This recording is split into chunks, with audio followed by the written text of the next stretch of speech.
ഫാത്തിർ സമാവാത്തി വൽ അർദ് എന്ന് അള്ളാഹുവിനെ കുറിച്ച് ഖുർആനിലൊരു പ്രയോഗമുണ്ട്. എന്താണ് ഫത്തറത്ത് എന്ന് പറഞ്ഞാൽ? ഫിത്തറത്ത് എന്നൊക്കെ പറഞ്ഞാൽ എന്താ? ഒരു വസ്തു എങ്ങനെയാണോ ഉണ്ടായത് ആ ഒരു മൗലിക രൂപം എന്നാണ് അതിൻ്റെ അർത്ഥം. നമ്മൾ നോട്ട് പുസ്തകം വാങ്ങി അത് അങ്ങനെ തന്നെ നിർത്തുന്നതാണ് അതിൻ്റെ ഫത്തറത്ത്.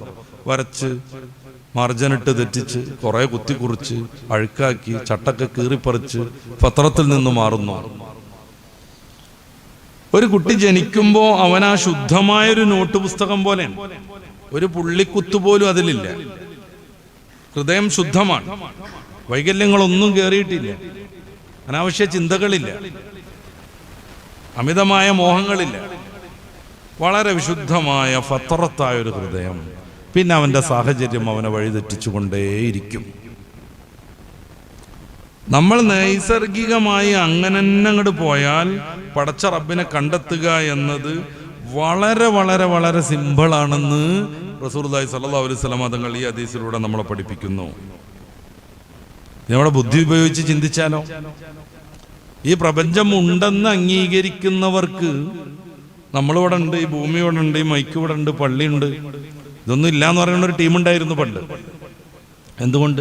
ഇത് ഉണ്ട് എന്ന് പറഞ്ഞിട്ടുണ്ടെങ്കിൽ എങ്ങനെ ഉണ്ടായി എന്നുള്ള ചോദ്യത്തെ നേരിടേണ്ടി വരും. അതുകൊണ്ട് ഇല്ല എന്നാണ് പറഞ്ഞു. ഇതൊന്നും ഇല്ല എന്നാണ് പറഞ്ഞു. നമ്മുടെ ശ്രീശങ്കരന്റെ അദ്വൈതവാദത്തിലും അങ്ങനെ ചില ഒരു സംഗതികളുണ്ട്. വ്യവഹാരികമായ ഉണ്മ, പരമാർത്ഥികമായ ഉണ്മ, ഇങ്ങനെ രണ്ട് ഉണ്മയെ അദ്ദേഹം പരിചയപ്പെടുത്തുന്നുണ്ട്. അപ്പൊ ഇതൊന്നും ശരിക്കില്ല എന്നാണ് പറയുന്നത്. ഇതൊന്നുമില്ല, ഞാനും നിങ്ങളൊന്നുമില്ല, ഞാനീ പറയണതില്ല, ശങ്കരം പോലും ഇല്ല, സ്വാഭാവികമായ അയാളുടെ തലച്ചോറും ബുദ്ധിയൊന്നുമില്ല, അതിൽ നിന്ന് ഉത്ഭവിച്ച അദ്വൈതവും ഇല്ല എന്ന് പറയേണ്ടി വരും നമ്മൾ ലോജിക്കലി ചിന്തിച്ചാൽ. എന്തുകൊണ്ടാണ് അവരൊന്നും ഇതില്ല എന്ന് പറയേണ്ടി വന്നത്? ഇത് ഉണ്ടെന്ന് പറഞ്ഞാൽ എങ്ങനെ ഉണ്ടായി എന്ന് ചോദ്യം വരും. ഉണ്ടായ ഏത് വസ്തുവിനും ഒരു കാരണമുണ്ടായേ തീരൂ. ഉള്ള എല്ലാ വസ്തുവിനുമല്ല. പടച്ച റബ്ബ് ഉള്ളവനാണ്, മൗജൂദുൻ, അവനൊരു കാരണം വേണ്ട. എന്തുകൊണ്ട്? നമുക്ക് സമയാനുസരണം വിശദീകരിക്കാം. ഉണ്ടായ ഏത് കാര്യത്തിനും ഒരു കാരണക്കാരൻ ആവശ്യമാണ്. ഈ പ്രപഞ്ചം ഉണ്ടായതാണെന്ന് ശാസ്ത്രലോകം ഇന്ന് വിശ്വസിക്കുന്നു. ആർക്കും അതിൽ തർക്കമില്ല. ഈ പ്രപഞ്ചം എന്നും ഇങ്ങനെയുണ്ടെന്ന് പറയുന്ന സ്റ്റഡി സ്റ്റേറ്റ് തിയറി ഇന്ന് ശാസ്ത്രലോകത്ത് സ്വീകാര്യമല്ല. ഈ പ്രപഞ്ചം എന്നും ഉണ്ടായിരുന്നു. മാറ്റങ്ങളൊക്കെ അങ്ങനെ വന്നു. പണ്ടിവിടെ പള്ളിയില്ലായിരുന്നു, ഇപ്പൊ പള്ളി വന്നു. പണ്ട് മലപ്പുറം ടൗൺ ഇങ്ങനെ അല്ലായിരുന്നു, ഇപ്പൊ ഇങ്ങനെയൊക്കെയായി മാറി. മാറ്റങ്ങൾ വരുന്നുണ്ട്. പക്ഷേ ഈ സാധനം എന്നോ ഉണ്ട്, എന്നോന്ന് പറഞ്ഞുകൂടാ, എന്നും ഉണ്ട് എന്ന് പറയുന്ന ഒരു വാദം ഉണ്ടായിരുന്നു. അതിനാണ് സ്റ്റഡി സ്റ്റേറ്റ് തിയറി എന്ന് പറയാം. അതിനൊന്നും ആരുമില്ല സപ്പോർട്ട് ചെയ്യാൻ. നേരെമറിച്ച് ഇന്ന് ഈ പ്രപഞ്ചത്തിന്റെ ഉദ്ഭവത്തെക്കുറിച്ച്, ഉണ്മയെക്കുറിച്ചുള്ള ചർച്ച എത്തിച്ചേരുന്നത് ബിഗ് ബാങ് തിയറി എന്ന് പറയുന്ന ഒരു മഹാവിസ്ഫോടന സിദ്ധാന്തത്തിലേക്കാണ്. ഏകദേശം 1382 കോടി വർഷം മുന്നേ ഈ പ്രപഞ്ചം ഒരു നെബുലയായിരുന്നു എന്നാണ് പറയുന്നത്. ഒരു ചെറിയ ഒരു സംഭവമായിരുന്നു. അന്ന് വെളിച്ചല്ല, അന്ന് ഇരുട്ടില്ല, അന്ന് കാലമില്ല, അന്ന് ദേശമില്ല, ഒന്നുമില്ല. അന്നൊരു സംഗതിയില്ല, ഈ സാധനം മാത്രമുണ്ട്. പിന്നീട് അതിൽ സാന്ദ്രത കൂടിയിട്ട് അതാണ് പൊട്ടിത്തെറിച്ചു. അതാണ് ബിഗ് ബാങ്. അതിൻ്റെ ഒരു കഷ്ണം ഭൂമിയായി, ഒരു കഷ്ണം യുറാനസായി, വേറൊന്ന് നെപ്റ്റൂണായി, വേറൊന്ന് സൂര്യനായി, വേറൊന്ന് അനന്ത നക്ഷത്രങ്ങളായി, വിവിധങ്ങളായ കോമറ്റുകളായി, വിവിധങ്ങളായ ഗാലക്സികളായി, അങ്ങനെ പ്രപഞ്ചം രൂപപ്പെട്ടു എന്നാണ് പറയുന്നത്. പടച്ച റബ്ബ് പടച്ചു എന്നുള്ളിടത്ത് മാത്രം എത്തിയാൽ മതി നമ്മൾ. അത് ഇങ്ങനെയാണോന്നോ അങ്ങനെയാണോന്നൊന്നും പറയേണ്ട പ്രത്യേകിച്ച് കാര്യമൊന്നുമില്ല. എങ്ങനെയായാലും ഈ പ്രപഞ്ചം ഉണ്ടായി എന്ന് 1929 എഡ്വിൻ ഹബിൾ എന്ന് പറയുന്ന സയന്റിസ്റ്റ് ഗാലക്സികൾ അകന്നുകൊണ്ടിരിക്കുന്നു എന്നുള്ള തിയറി മുന്നോട്ട് വെച്ചതോടുകൂടെ പ്രപഞ്ചം വികസിച്ചുകൊണ്ടിരിക്കുകയാണെന്നാണ്. ഇങ്ങനെ വികസിച്ചുകൊണ്ടിരിക്കുകയാണ്. നമ്മുടെ ഭൂമി വലുതാണെന്നല്ല അതിന്റെ അർത്ഥം. ഗാലക്സികൾ പരസ്പരം അകന്നുകൊണ്ടേയിരിക്കുന്നു. ഇങ്ങനെ അകലൽ ഒരു നിശ്ചിതമായ ക്രമത്തിൽ ഇങ്ങനെ തുടർന്നു പോവുകയാണെങ്കിൽ മുമ്പ് ഇത് ഒരു പോയിന്റിലേക്ക് എത്തുമെന്നാണ്, ഒരു സിംഗുലാരിറ്റിയിലേക്ക് എത്തുമെന്നാണ്. ഇന്നിപ്പോ എത്ര വലുപ്പാണെന്നുണ്ടെങ്കിൽ ഇന്നലെ എത്ര ആയിരിക്കും, മിനിഞ്ഞാന്ന് ഇത്ര ആയിരിക്കും, അതിന്റെ തലേനാൾ ഇങ്ങനെ ആയിരിക്കും, കുറെ മുന്നെത്രാവും. അങ്ങനെ പോയി പോയി പോയി പോയി പോയി അതൊരു സിംഗുലാരിറ്റിയിലെത്തും. അതാണ് ഇവർ ഈ നെബുല എന്ന് പറയുന്ന സാധനം. അതങ്ങോട്ട് പൊട്ടിത്തെറിച്ചിട്ട് ഈ പ്രപഞ്ചം ഉണ്ടായി എന്നാണ്. രണ്ട് സാധ്യത മാത്രമേ നമ്മുടെ മുമ്പിലുള്ളൂ. ഒന്നെങ്കിൽ യാദൃച്ഛികമായി അതങ്ങോട്ട് പൊട്ടിത്തെറിച്ചു, പക്ഷെ യാദൃച്ഛികത ഒരിക്കലും ഈ കാണുന്ന ഇതിൽ ക്രമത്തിലുള്ള ഒരു പ്രപഞ്ചത്തെ സൃഷ്ടിക്കൂല. അപ്പൊ എൻ്റെ അടുത്തൊരു നല്ല ചില്ലിൻ്റെ ഒരു പാത്രം ഉണ്ടെന്ന് സങ്കല്പിക്കാം. ഞാനത് മേലേക്ക് ഇട്ടു, അത് താഴെ വരും, പൊട്ടും ചിതറും. നമ്മുടെ ഹൈന്ദവ സഹോദരന്മാർ പൂവിടുന്ന മാതിരി കൃത്യമായിട്ടല്ല ഇത് ചിതറുക. ഒരു കഷ്ണം അവിടെ ഉണ്ടാവും, ഒരു കഷ്ണം അവിടെ ഉണ്ടാവും, ആകെ പൊടിഞ്ഞിട്ടുണ്ടാവും. അവിടെ ഇവിടെയൊക്കെ ആയിട്ടേ വരുള്ളൂ. യാദൃച്ഛികമായി ഒരാള് ബോധപൂർവം സൃഷ്ടിക്കണില്ലെങ്കിൽ ഇതിങ്ങനെയേ ഉണ്ടാവുള്ളൂ. ഈ പ്രപഞ്ചത്തിന് ഒരു ഓർഡറും ഉണ്ടാവില്ല. ഭൂമി ഇത്ര വലുപ്പമല്ല ഉണ്ടാവുക, ചിലപ്പോൾ ഭൂമി ഇതിനേക്കാൾ ചെറുതായി പോകും. അതുകൊണ്ടൊക്കെ എന്താ പ്രശ്നം എന്ന് ആലോചിക്കുന്നുണ്ടാവും. ഭൂമി ഇതിനേക്കാൾ വലുതായിട്ടുണ്ടെങ്കിൽ നമുക്ക് കാല് പൊക്കാൻ പറ്റൂല, ഗ്രാവിറ്റി കൂടും. ഭൂമിയുടെ മാസ്, പിണ്ഡം ഇതിനേക്കാൾ വലുതായിരുന്നുവെങ്കിൽ നമുക്ക് കാല് പൊക്കാൻ പറ്റൂല. കാരണം ഗംഭീരമായ ആകർഷണത്തിൽ കുടുങ്ങിയിട്ട് നമ്മൾ നടക്കാൻ കഴിയാതെ ബുദ്ധിമുട്ടും. ഭൂമിയുടെ പിണ്ഡം ഇതിനേക്കാൾ കുറഞ്ഞിരുന്നെങ്കിലോ നമ്മൾ ചന്ദ്രനിൽ പോയതുപോലെ ഗ്രാവിറ്റി കുറഞ്ഞിട്ട് ഇങ്ങനെ പാറി നടക്കും. നമുക്ക് നേരാവണ്ണം നടക്കാൻ കഴിയില്ല, ബാലൻസ് കീപ്പ് ചെയ്യാൻ കഴിയില്ല. കൃത്യമായ രീതിയിൽ ഭൂമി വന്നു, കൃത്യമായി സൂര്യനുമായി അകലം വന്നു. സൂര്യൻ കുറച്ചുകൂടെ അടുത്തിട്ടുണ്ടെങ്കിൽ ഭൂമിയിൽ ഒരു ജീവിക്കും മുന്നോട്ട് പോകാൻ കഴിയില്ല, കരിഞ്ഞുണങ്ങിപ്പോകും. സൂര്യൻ നിലവിലുള്ളതിനേക്കാൾ കുറച്ചുകൂടെ ദൂരക്ക് പോയിട്ടുണ്ടെങ്കിൽ ഭൂമിയിൽ ഐസ് മൂടിയിട്ട് ജീവിതം ദുസ്സഹമാകും. കൃത്യമായി നേരം വെളുക്കും, സൂര്യൻ ഉദിക്കുന്നു, അസ്തമിക്കുന്നു, രാത്രി വരുന്നു, വസന്തകാലം വരുന്നു, വർഷം വരുന്നു. ഓരോന്നും കൃത്യമായി മാറി വരുന്നു. ഇങ്ങനെ ക്രമമായ രീതിയിലുള്ള ഒരു പ്രപഞ്ചം യാദൃച്ഛികമായി സൃഷ്ടിക്കപ്പെടുകയേ ഇല്ല. ബുദ്ധിയുള്ള ഹക്കീമായ ഖാദിറായ ഒരാൾ അതിന്റെ പിറകിൽ വേണം. നമ്മളൊരു കുരങ്ങനെ ടൈപ്പ് റൈറ്റിംഗ് പഠിപ്പിച്ചു, എന്നിട്ടൊരു കമ്പ്യൂട്ടറിന്റെ മുമ്പിൽ കുരങ്ങനെ ഇരുത്തി ഇങ്ങനെ ടൈപ്പ് ചെയ്യാൻ സമ്മതിച്ചു. നമ്മൾ ആ കുരങ്ങൻ ജീവിതകാലം മുഴുവൻ ടൈപ്പ് ചെയ്താലും ഒരു കവിത രൂപപ്പെടൂല. കുറേ എ ഉണ്ടാവും, കുറേ ബി ഉണ്ടാവും, കുറേ ഡബ്ല്യു ഉണ്ടാവും, കുറേ എക്സ് ഉണ്ടാവും. കുരങ്ങൻ ജീവിതകാലം മുഴുവൻ ടൈപ്പ് ചെയ്താലും ഒരു കവിത രൂപപ്പെടൂല, ഒരു കഥ രൂപപ്പെടൂല. നല്ല സൗന്ദര്യമുള്ള ഒരു വാചകം പോലും രൂപപ്പെടൂല. ചിലപ്പോ ഡിയും ഓയൊക്കെ അടിച്ച് ഡു വരുമായിരിക്കും. ചിലപ്പോ ജീന്റെ ശേഷം കുരങ്ങൻ യാദൃച്ഛികമായി യു ഓ അടിക്കുമായിരിക്കും, അങ്ങനെ ഗോ രൂപപ്പെടുമായിരിക്കും. നേരെ മറിച്ച് ലക്ഷണമൊത്തൊരു വാചകം രൂപപ്പെടുകയേ ഇല്ല. എന്തുകൊണ്ട്?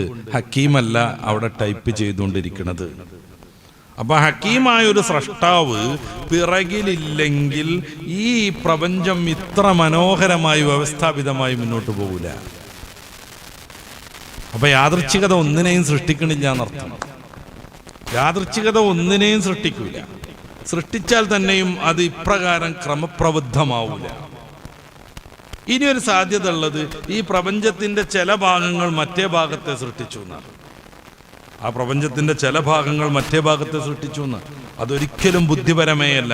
ഈ ഭാഗം സൃഷ്ടിക്കുന്നത് ഈ ഭാഗമാണ് എങ്കിൽ, അല്ലെങ്കിൽ ഈ സാധനത്തെ സൃഷ്ടിക്കുന്നത് ഈ മൈക്കഭാഗമാണെങ്കിൽ, അല്ലെങ്കിൽ ഈ പരന്ന ഈ പ്രതലമാണ് ഇതിന്റെ താഴേക്ക് നിൽക്കണ ഈ കാൽഭാഗത്തെ സൃഷ്ടിക്കണതെങ്കിൽ ഇതുണ്ടാവണതിന്റെ മുമ്പ് ഇതുണ്ടാവണം അല്ലേ? ഇതാണ് ഇതിനെ പടക്കണതെങ്കിൽ ഇതുണ്ടാവുന്നതിന്റെ മുമ്പ് ഇതുണ്ടാവണം, വേണ്ടേ? വേണം. പിന്നെ ഇതിനാരെ പടച്ചു? അതിനതും.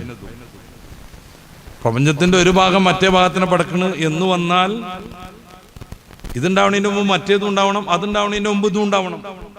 ഒരിക്കലും ബുദ്ധിപരമേ അല്ല. പരിശുദ്ധ ഖുർആൻ സൂറത്തു തൂറിൽ 35-ാമത് വചനത്തിൽ ഈ രണ്ട് കാര്യവും നമ്മുടെ മുമ്പിൽ വെക്കുന്നുണ്ട്. അം ഖുലിഖൂ മിൻ ഗൈരി ഷൈഇൻ, യാദൃച്ഛികമായാണോ ഈ പ്രപഞ്ചം സൃഷ്ടിക്കപ്പെട്ടത്? അം ഹുമുൽ ഖാലിഖൂൻ, അല്ലെങ്കിൽ ആ പ്രപഞ്ചത്തിന്റെ അല്പഭാഗം മറ്റേ ഭാഗത്തെ സൃഷ്ടിക്കുകയാണോ? സല്ലല്ലാഹു അലൈഹി വസല്ലം തങ്ങൾ ഈ ആയത്ത് ഓതുന്ന സമയത്ത് ജുബൈർ റളിയല്ലാഹു അൻഹു വലിയ ശക്തനായ ശത്രുവായിരുന്നു.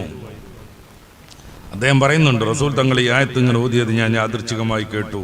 കാദ ഖൽബി അൻ യത്തയു, എൻ്റെ ചിന്ത പറന്നു, എൻ്റെ ചിന്തയ്ക്ക് ചിറകുമുളച്ചു. ഈ ആയത്തിൽ കേട്ടതോടുകൂടെ ഞാൻ വല്ലാതെ പരിഭ്രമിച്ചു. വദാലിക അവ്വലു മാ വഖറൽ ഈമാനു ഫീ ഖൽബി, അതാണ് ഈമാൻ ആദ്യമായി എൻ്റെ ഹൃദയത്തെ സമീപിച്ച രംഗം. മൂപ്പരിങ്ങനെ ചിന്തിച്ചു, ഈ ഭൂമിയുടെ പൗതി ഭാഗം മറ്റിനെ സൃഷ്ടിക്കാൻ പറ്റുമോ? ഉണ്ടാവില്ല. കാരണം ഇതുണ്ടാവണമെങ്കിൽ അതും, അതുണ്ടാവണമെങ്കിൽ ഇതും വരണം. അത് സാധ്യമല്ല. പിന്നുള്ളൊരു സാധ്യത യാദൃച്ഛികമായി ഉണ്ടായി എന്നാണ്. അതൊരിക്കലും നടക്കൂല. ഈമാനിന്റെ ആദ്യത്തെ അനുഭവം അതായിരുന്നുവെന്ന് മഹാനായ ജുബൈർ റളിയല്ലാഹു അൻഹു വിശദീകരിക്കുന്നുണ്ട്. നമുക്ക് വേഗം മനസ്സിലാവുന്ന ഉദാഹരണങ്ങളൊക്കെ പറഞ്ഞ് സമയം കൂടുതൽ എടുക്കേണ്ടെന്നാണ് എനിക്ക് തോന്നുന്നത്. ഈ പള്ളി വെറുതെ ഇവിടെ ഉണ്ടായെന്ന് നിങ്ങളോട് പറഞ്ഞ നിങ്ങൾ വിശ്വസിക്കും. ഈ പള്ളി ഇല്ലാത്തൊരു കാലത്ത് ഇവിടെ ഉണ്ടായിരുന്ന ഒരാൾ, അദ്ദേഹം എങ്ങോട്ടോ പോയി. പിന്നെ അദ്ദേഹം ഇങ്ങനെ കയറി വരികയാണ്. കുറേ കാലം കഴിഞ്ഞപ്പോൾ നമ്മുടെ സദസ്സൊക്കെ ഇങ്ങനെ കയറി വരികയാണ്. അയാൾ ആകെ കൗതുകപ്പെട്ട വരുന്നത്. ഇവിടെ പണ്ട് മൂപ്പര് പോകുമ്പോൾ അങ്ങനത്തെ പള്ളിയൊന്നുമില്ല. മൂപ്പരിങ്ങനെ വന്ന് ചോദിച്ചു, ആരപ്പിൻ്റെ പള്ളിയൊക്കെ ഉണ്ടാക്കിയ? ഉണ്ടാക്കിയല്ല, അത് വെറുതെ ഒരു ദിവസം ഉണ്ടായി എന്ന് പറഞ്ഞാൽ ഒറ്റയടിയായിരിക്കും ചിലപ്പോൾ മൂപ്പര്. ആരുണ്ടാക്കിയൊന്നുമല്ല. ഒരു ദിവസം ഞങ്ങളിങ്ങനെ ഇവിടേക്ക് മാർക്കറ്റിലേക്ക് സാധനം വാങ്ങാൻ വന്നപ്പോൾ ഇവിടെ ഉണ്ട് ഇങ്ങനെ ഒരു മുന്നേരം വാങ്ങൊക്കെ കേൾക്കുന്നു. ഒന്ന് നോക്കുമ്പോൾ ഡാ പള്ളി. അയാൾ വിശ്വസിക്കുമോ? ഒരിക്കലും വിശ്വസിക്കൂല, ഒരിക്കലും വിശ്വസിക്കൂല. അപ്പൊ പടച്ച റബ്ബിലേക്ക് നമ്മൾ എത്തിച്ചേരുന്നു. റബ്ബിനെ വിശ്വസിക്കുമ്പോൾ പിന്നെ നമ്മൾ ഏതൊക്കെ രീതിയിൽ വിശ്വസിക്കണം? അവൻ ഏകനാണെന്ന് വിശ്വസിക്കണം. ഏകനല്ല എന്നുണ്ടെങ്കിൽ ഇതാകെ ഡിസോർഡർ ആവൂലേ? ഒരേ ശക്തിയുള്ള രണ്ടാളുണ്ടെങ്കിൽ ഇതാകെ കുഴപ്പമാവൂലേ? ഒരാള് ഈ പള്ളി ഉണ്ടാവണമെന്ന് വിചാരിച്ചു, അതോടെ പള്ളി ഉണ്ടായി. മറ്റൊരാൾ തോന്നി ഇന്നത് ഉണ്ടാവണ്ടെന്ന് വിചാരിച്ചു. ഇത് രണ്ടും കൂടി നടക്കുവോ? ഒരാൾ രാത്രി ആവണമെന്ന് വിചാരിച്ചു, മറ്റേ പകലാവണമെന്ന് വിചാരിച്ചു. നടക്കുവോ? ആകെയുള്ളൊരു രക്ഷ രണ്ടുപേരും കോംപ്രമൈസിൽ പോകുക എന്നാണ്. ഞാൻ ചില സംഗതികളൊക്കെ ഉണ്ടാക്കും, ഈ നശിപ്പിക്കരുത്. ചെറിയ കുട്ടികളില്ലേ ഈ ചെടിയൊക്കെ വെക്കുന്നു, ജ്യേഷ്ഠനും അഞ്ചനും കൂടെ ഒക്കെ. എന്നിട്ട് ഇവരോട് ദേഷ്യം പിടിച്ച് ഓൻ വെച്ച ചെടിയൊക്കെ മറ്റോൻ പറിച്ചു, മറ്റവനോട് ദേഷ്യം വെച്ചപ്പൻ ചെടിയൊക്കെ മറ്റവനും പറിച്ചു. ഇത് ചെടി മുന്നോട്ട് വരില്ല, കാരണം അങ്ങോട്ടും ഇങ്ങോട്ടും പറിച്ചിടാനേ നേരം ഉണ്ടാവുള്ളൂ. അപ്രകാരം ഒരു സൃഷ്ടാവ് ഇതിനെ പടക്കുക, വേറെ സൃഷ്ടാവ് അതിനോട് പൊളിച്ചിടുക. ഇതിങ്ങനെ തുടർന്നാൽ പ്രപഞ്ചം ഡിസോർഡറാവും. ആകെയുള്ളൊരു രീതി രണ്ടുപേരും അഡ്ജസ്റ്റ് ചെയ്ത് മുന്നോട്ട് പോകാന്ന്. അപ്പൊ രണ്ടുപേരും ദൈവമല്ല എന്നുള്ളതിന് തെളിവാണത്. ഒരാൾ മറ്റൊരാൾ ആശ്രയിക്കേണ്ടി വരുമ്പോൾ ആ വിഷയത്തിൽ അവന് ന്യൂനത വരുന്നു എന്നാണ്. എനിക്കിവിടെ പ്രസംഗിക്കണം എന്നുണ്ടെങ്കിൽ ഇവിടുത്തെ കമ്മിറ്റി അനുവദിക്കണം. ഞാൻ സമ്പൂർണ്ണനല്ല എന്ന് അതിൻ്റെ അർത്ഥം. കയറി വന്ന് എനിക്കിവിടെ പ്രസംഗിക്കാൻ പറ്റില്ല. നാളെ രാവിലെ എനിക്ക് പ്രസംഗിക്കാൻ പറ്റൂല. അനുവദിക്കപ്പെട്ട തിങ്കളാഴ്ചയുടെ രാവിലെ മാത്രമേ പറ്റുള്ളൂ. ഞാൻ മറ്റൊരു ടീമിനെ ആശ്രയിക്കുന്നു ഇവിടെ എഴുന്നേൽക്കണമെന്നുണ്ടെങ്കിൽ അങ്ങനെ വരുമ്പോൾ ഞാൻ പൂർണ്ണനല്ല എന്നാണ് അർത്ഥം. ഒരു ദൈവത്തിന് മറ്റേ ദൈവത്തിനെ ആശ്രയിക്കണം. കാരണം ഞാൻ സൃഷ്ടിച്ചത് ഇങ്ങനെ സംരക്ഷിക്കണം എന്നുണ്ടെങ്കിൽ മറ്റേ ദൈവത്തിന് ഈ ദൈവത്തിനെയും ആശ്രയിക്കണം. കാരണം അല്ലെങ്കിൽ മറ്റേ ആൾ ഇത് തകർത്ത് കളയും. അതുകൊണ്ടാണ് ചില ദൈവങ്ങളുടെ കൂട്ടുള്ള മതങ്ങളിൽ അങ്ങോട്ടും ഇങ്ങോട്ടും ദൈവങ്ങൾ തമ്മിൽ തല്ലൂടുന്നത് നമ്മൾ കാണേണ്ടി വരുന്നത്. അങ്ങോട്ടും ഇങ്ങോട്ടും ദൈവങ്ങൾ തമ്മിൽ തല്ലുകൂടുന്നത് നമ്മൾ കാണേണ്ടി വരുന്നത്. നിരവധിയായ സംഘർഷങ്ങൾ കൊണ്ട് സമ്പന്നമാണ് അവരുടെ ഗ്രന്ഥങ്ങൾ. ആരുടെ സംഘർഷങ്ങൾ? ദൈവങ്ങൾ തമ്മിലുള്ള സംഘർഷങ്ങൾ. അതുകൊണ്ട് ഏകനായ സൃഷ്ടാവായിരിക്കണം. രണ്ടാമതായി അവൻ നമ്മൾ കിതാബുകളിലൊക്കെ പഠിച്ചതുപോലെ അല്ലാഹു മൗജൂദുൻ ഖദീമുൻ ബാഖി മുഖാലിഫുൽ ലിൽ ഖൽഖി ബിൽ തുലാഖി. അള്ളാഹുവിന് നമ്മൾ ഇപ്പൊ പഠിച്ചു വിശ്വസിച്ചു വരുന്ന എല്ലാ സിഫത്തുകളും ഉണ്ടാവണം. അവൻ സമീഅ ആവണം, എങ്കിലേ പ്രാർത്ഥന കേൾക്കാൻ പറ്റൂ. അവൻ ബസീർ ആവണം, എങ്കിലേ ഈ ദുനിയാവിൽ നടക്കുന്ന കാര്യങ്ങൾ അവന് കാണാൻ പറ്റൂ. അവൻ മുത്തക്കല്ലിമാവണം, എങ്കിലേ നമുക്ക് അള്ളാഹുവിൻ്റെ നിയമങ്ങൾ പഠിപ്പിക്കാൻ അവന് സാധ്യമാകൂ. അവൻ സർവശക്തനാവണം, അല്ലെങ്കിൽ സ്വാഭാവികമായും പരാധീനതകൾക്ക് അടിമപ്പെടും. അവൻ ഹക്കീമാവണം, അതല്ലെങ്കിൽ അവന്റെ തീരുമാനങ്ങൾ പഴച്ചുകൊണ്ടിരിക്കും. അവന് ഖുദ്റത്തുണ്ടാവണം, അല്ലെങ്കിൽ തീരുമാനങ്ങൾ നടപ്പിലാക്കാൻ കഴിയാതെ വരും. അവൻ ഇറാദത്ത് വേണം, എങ്കിലേ ഇന്നത് തീരുമാനിക്കാൻ പറ്റുള്ളൂ. എങ്കിലേ ഇന്നത് തീരുമാനിക്കാൻ പറ്റുള്ളൂ. അപ്പൊ സ്രഷ്ടാവ് വേണമെന്ന് ബുദ്ധിപരമായി തെളിയിക്കപ്പെട്ടാൽ ആ സൃഷ്ടാവിന് ഇത്തരം സിഫാത്തുകളും യോഗ്യതകളും വേണമെന്ന് നമുക്ക് മനസ്സിലാകും. അൽഹംദുലില്ലാഹ്, അவ்விதം അല്ലാഹുവിനെ അംഗീകരിച്ചവരാണ് നമ്മൾ. ഈ ഈമാനിന്റെ മാധുര്യം വേണ്ട വിധം അനുഭവിക്കാൻ സാധിച്ചവരാണ് നമ്മൾ.